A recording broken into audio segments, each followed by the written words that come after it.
Jacob's dream at Bethel. Jacob left Beersheba and went towards Haran. He came to a certain place and stayed there for the night, because the sun had set.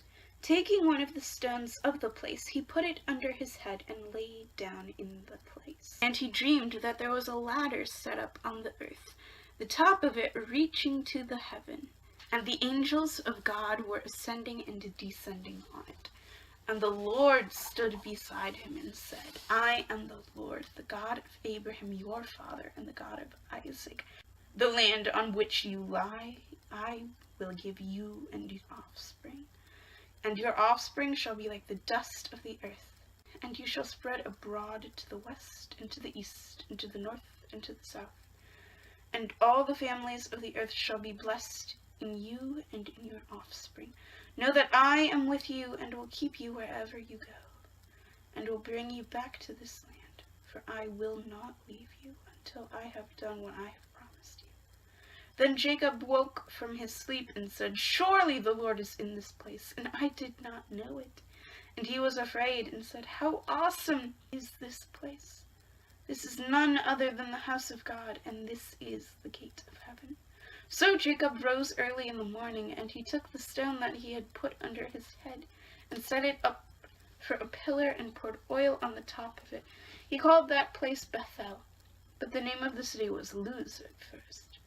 Then Jacob made a vow, saying, If God will be with me, and will keep me in this way that I go, and will give me bread to eat and clothing to wear, so that I come again to my father's house in peace, then the Lord shall be my God, and this stone which I have set up for a pillar shall be God's house.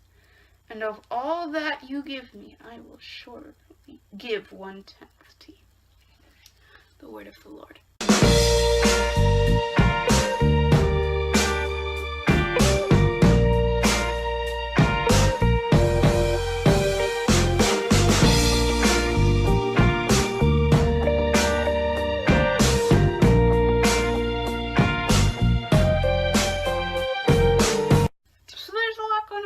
Passage. First of all, this is where we get the concept of a stairway to heaven. You've got your highway to hell. I would like to formally submit an apology to every single one of my viewers, past, present, or future for that moment. But this is where we get stairway to heaven. Also, this is the concept of Jacob's ladder. But this story is significant for a couple of reasons. Number one, it is furthering this concept of this specific chosen family. Abraham has had God tell him that his descendants will be as numerous as the stars. Isaac has gotten a similar message, and now Jacob is getting this information that his descendants will be as numerous as the dust. And it is this family, for whatever reason, that God is making his chosen family. His people are coming out of this family. He is claiming them as his own. The second reason this is significant is because this is an example of grace. We've seen a couple of examples of grace in the Bible. Most notably, that Adam and Eve weren't struck dead in the Garden of Eden already, instantly, but that their physical death came much later than their sin, and it was merely, it was limited to a spiritual death. We saw grace when Cain was allowed to roam the earth, and when Noah was spared, and we've seen grace a lot, but here's an example of grace, where Jacob has wronged so many people and wronged God, and yet God appears to him and says, no, I want to help you. And so this story is an example of how God will lavish marvelous promises on us that we cannot even fathom when we don't deserve them. And there's no way we could deserve them, but when we don't live up to any sort of arbitrary earthly standard, when we are the Jacobs or the Cains of the earth. But I think it's fascinating that even after this magnificent dream, Jacob sets out conditions for God.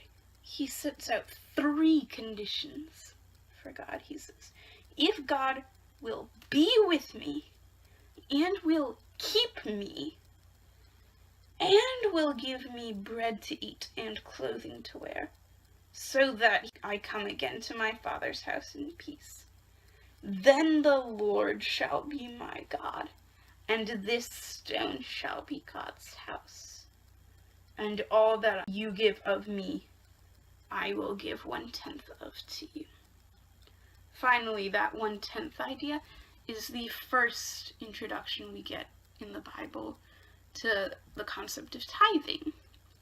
It's not exactly where tithing comes from. Tithing is a New Testament concept, and for those of you who don't know, tithing is the Christian practice of giving 1/10 of what we have to the church, and it's something that we're commanded to do in the New Testament. This is the first notion of such an idea right here. So it's just even after God gives us, through the most direct means possible, the most incredible promises, we still ask for so much of him before we are willing to accept him. But he is faithful and he is merciful, and so he is willing to abide by our requests. Sort of, sometimes, not really always, actually. When I was little, my dad always liked to joke that this was a lesson about why you should never sleep with a pillow, because you'd become so dependent upon using a pillow that you'd be so desperate that you would sleep with literally a stone as your pillow. I hope you have a great day.